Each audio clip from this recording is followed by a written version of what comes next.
Hello, lovely ladies. We are doing a very brief MyFitnessPal tutorial today.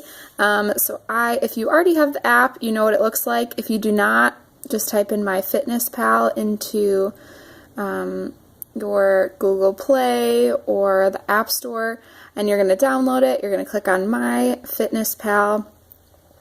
Once you're in here, if you already have the app, don't worry about this. But if you are just downloading the app, you'll have to enter in your starting weight, which is fine, and a goal as to your end weight or your goal weight that you'd like to be at. So you can go ahead and do that. But for our purposes in my programs, we will be changing your goals each day, so you don't necessarily have to put in a specific goal into MyFitnessPal. But the first thing I'm going to show you is how to change your goal.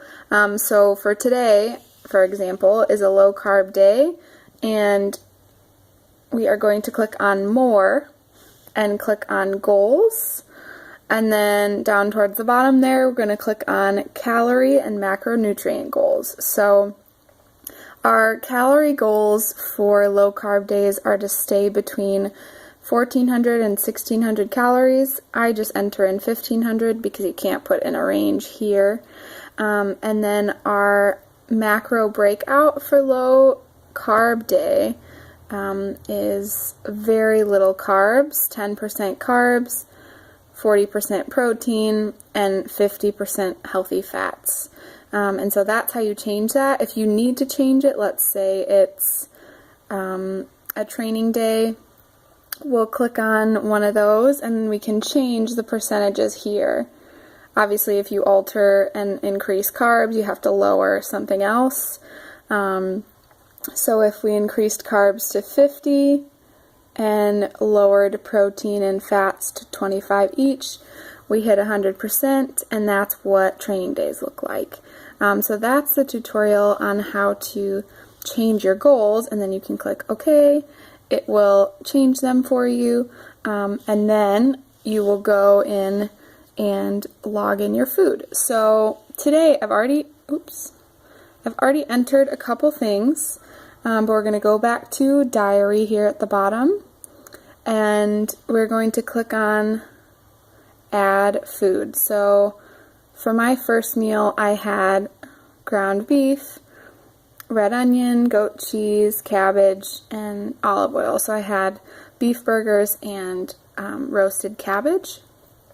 And so to add more food, let's say I had an apple, which I would not have on low carb day, but if I had an apple, I would put in one medium apple. It shows how many fats, carbs, and proteins that it has, as well as calories, and you press OK with the check mark there. And I'm actually going to delete that one.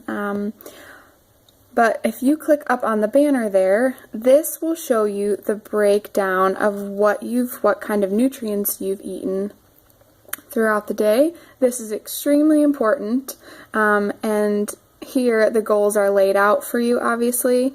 I want to get more protein in as well as a couple more carbs. But for carbs and net carbs, on low carb day you want net carbs to be under 50 grams, which is your carbohydrates minus your fiber. So right now I've only had 10 carbs and 3 grams of fiber, so my net carbs is 7. So that is how we look at that. You can also take a screenshot of this.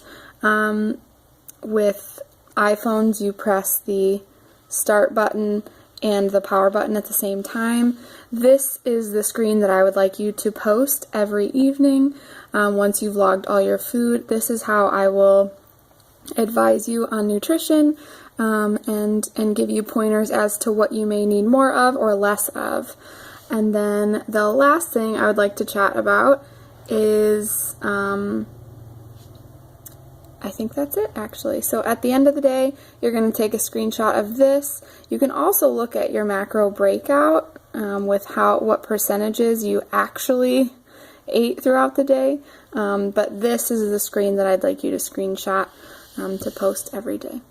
Thank you, ladies. I'm so excited. I hope this is helpful, and if you have any questions, please post them in our Facebook group.